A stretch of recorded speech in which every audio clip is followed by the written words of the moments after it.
નમસ્કાર વિદ્યાર્થી મિત્રો, આજે આપણે જોવાના છે ધોરણ 12 વિષય કોમ્પ્યુટર પાસ થવાનું પંચામૃત। તો વિદ્યાર્થી મિત્રો, સૌપ્રથમ આપણે કોમ્પ્યુટર વિષયની બ્લુપ્રિન્ટ જોઈશું। તો બ્લુપ્રિન્ટની અંદર અહીંયા ચેપ્ટર વાઇઝ તમને ગુણભાર આપેલો છે। ચેપ્ટર નંબર 1 કમ્પોઝરનો ઉપયોગ કરી HTML ફોર્મની રચના કરવી, એ 8 માર્કના પ્રશ્નો બોર્ડમાં પૂછાશે। ત્યાર પછી chapter number 2 cascading style sheet અને જાવાસ્ક્રિપ્ટ, એમાંથી 10 માર્કના પ્રશ્નો પૂછાશે।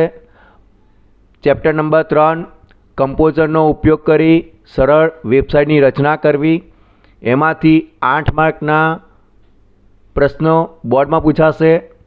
ત્યાર પછી ચેપ્ટર નંબર 4 ઈ કોમર્સનો પરિચય, એમાં 7 માર્કના પ્રશ્નો બોર્ડમાં પૂછાશે।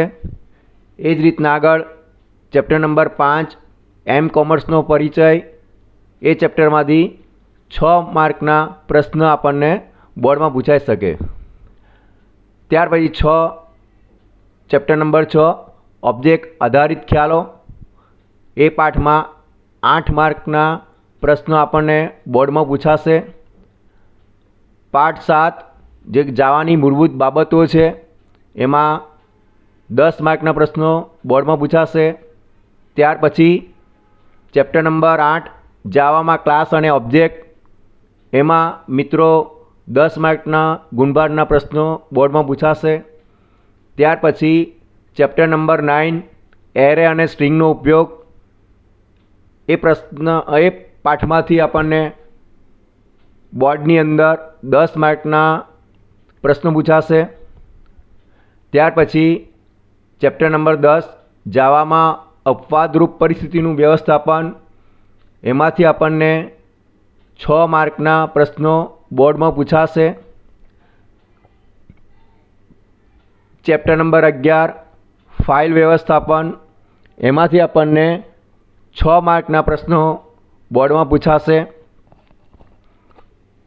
ચેપ્ટર નંબર 12 લેટેક્સની મદદથી દસ્તાવેજનું પ્રકાશન, આ પાઠમાંથી મિત્રો આપણને 6 માર્કના પ્રશ્નો બોર્ડમાં પૂછાઈ શકે।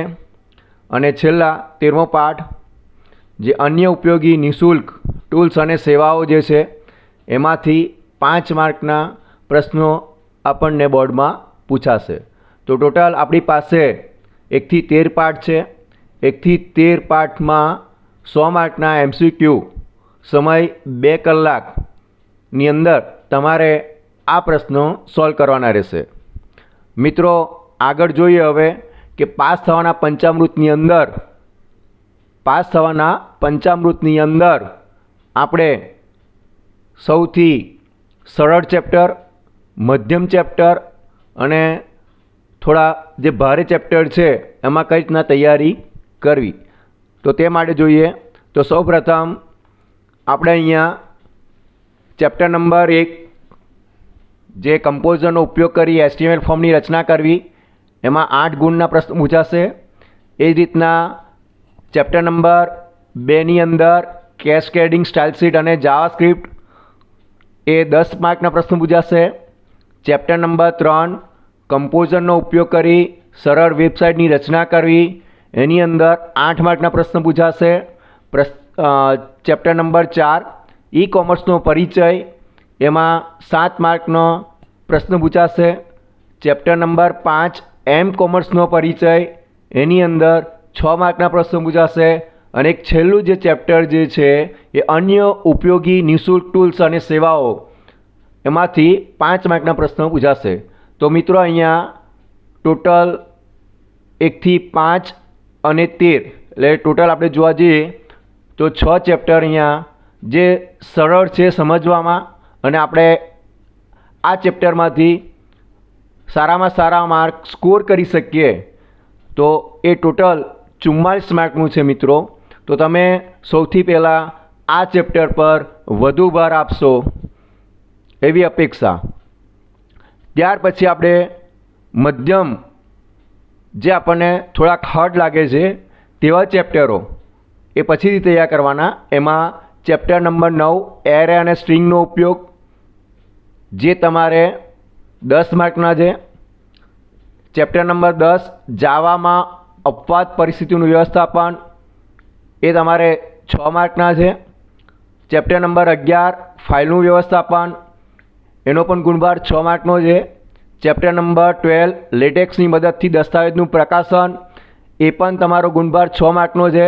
તો મિત્રો અહીંયા તમારે 4 ચેપ્ટર તૈયાર કરવાના છે, જે મધ્યમ છે, એટલે થોડાક હાર્ડ છે, પણ તમે વ્યવસ્થિત જો મહેનત કરશો તો આની અંદર ટોટલ જે 4 ચેપ્ટર છે એમાં 28 માર્કના પ્રશ્નો પૂછાય છે. તો મિત્રો તમે આ પહેલાં 6 અને પછી આ 4 એટલે કે 10 ચેપ્ટર તૈયાર કરજો.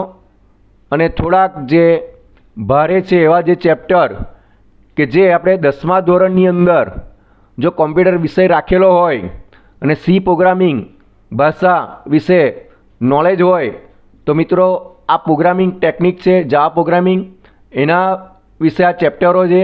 ચેપ્ટર નંબર 6 ઓબ્જેક્ટ આધારિત ખ્યાલો, એ 8 માર્કનું. ચેપ્ટર નંબર 7 જાવાની મૂળભૂત બાબતો, એમાં 10 ગુણના પ્રશ્નો પૂછાય. ચેપ્ટર નંબર 8 જાવામાં ક્લાસ અને ઓબ્જેક્ટ, એમાં પણ 10 માર્કના પ્રશ્નો પૂછાય. તો મિત્રો અહીંયા જે જાવા છે એ જાવાની અંદર આ 6, 7 અને 8 એટલે કે 28 ગુણના પ્રશ્નો અહીંયા તમને પૂછાઈ શકે છે. તો મિત્રો આગળ પણ જે ચેપ્ટર છે કે એરે અને સ્ટ્રિંગનો ઉપયોગ, ચેપ્ટર નંબર 9, એ પણ 10 માર્કનો છે. તો મિત્રો આ રીતના જે પ્રોગ્રામિંગ ટેકનિક છે, પ્રોગ્રામિંગ ટેકનિકને લગતા જે ચેપ્ટર છે જે જાવા પ્રોગ્રામિંગ આધારિત છે, તો એમાં પણ આ રીતના તૈયાર કરીને તમે સારા ગુણ મેળવી શકો છો. તો મિત્રો અહીંયા પાસ થવાના પંચામૃતની અંદર સૌપ્રથમ મેં તમને વાત કરી એ પ્રમાણે ચેપ્ટર નંબર 1 થી 5 અને 13 એ તમે તૈયાર કરો એટલે 44 માર્ક તમે મેળવી શકો. ત્યાર પછી ચેપ્ટર નંબર 9, 10, 11, 12 એ તમે તૈયાર કરો એટલે 28 માર્ક મેળવી શકો. અને ત્યાર પછી જે થોડા હાર્ડ લાગે છે એવા ચેપ્ટર કે જે જાવા પ્રોગ્રામિંગ આધારિત છે, તો એ ચેપ્ટર 6, 7, 8 એટલે કે 28 માર્કના છે. આમ ટોટલ 44 + 28 + 28 એટલે 100 માર્કના જે પ્રશ્ન છે એ તમે આ રીતના તૈયાર કરી શકો છો. અને મિત્રો એક ખાસ અગત્યનું કે જ્યારે તમે OMR શીટ ભરો ત્યારે ABCD જે આપવામાં આવેલું છે, કોઈપણ પ્રશ્ન હશે, પ્રશ્નની અંદર તમને આન્સર શીટ આપવામાં આવશે. ક્વેશ્ચન પેપરની અંદર ક્વેશ્ચન હશે 100 માર્કના, અને ત્યાર પછી ABCD હશે. તો ABCDમાંથી તમારે કોઈપણ એક વિકલ્પ પસંદ કરવાનો છે. તો મિત્રો અહીંયા ખૂબ ધ્યાન રાખજો કે OMR શીટ છે ફક્ત તમને એક જ મળવાની છે, બીજી OMR શીટ મળવાની નથી. એટલા માટે ખાસ કાળજીથી OMR શીટ ભરવી. ને OMR શીટ ભરતી વખતે જે જવાબ તમને સાચો લાગે એના પર જ તમે બોલપેનથી ટીક માર્ક કરજો કોઈપણ એક વિકલ્પ પર. એકથી વધારે વિકલ્પ એટલે કે મલ્ટી વિકલ્પ તમે સિલેક્ટ કરશો તો ઓટોમેટિક તમારું સાચું હશે તો પણ એ ખોટું જ ગણાશે. એટલા માટે જે તે પ્રશ્નમાં ફક્ત એક જ વિકલ્પનું સિલેક્શન કરવાનું રહેશે. તો આ રીતના મિત્રો તમે તૈયારી કરશો તો સારામાં સારા કોમ્પ્યુટર વિષયની અંદર તમે માર્ક મેળવી શકશો. અને છેલ્લા એક વાત મારે કહેવાની છે કે જે કોમ્પ્યુટરનું પેપર છે એ થોડું ટ્વિસ્ટ હશે, પરંતુ જે ક્વેશ્ચન છે, ક્વેશ્ચનની નીચે ABCD 4 ઓપ્શન આપવામાં આવેલા છે. તો કોઈપણ પ્રશ્નની નીચે જે 4 તમારા જે જવાબ છે એમાંથી 2 એને અનુસરતા નહીં જ હોય, એટલે તમારે 2 જવાબમાંથી ગમે તે એક જવાબ તમારે ટીક માર્ક કરવાનો રહેશે. એટલે સારામાં સારું તમે જો તૈયારી કરેલી હશે તો તમે આમાંથી 100માંથી 100 માર્ક કોમ્પ્યુટર વિષયમાં લાવી શકશો. Thank you. આભાર.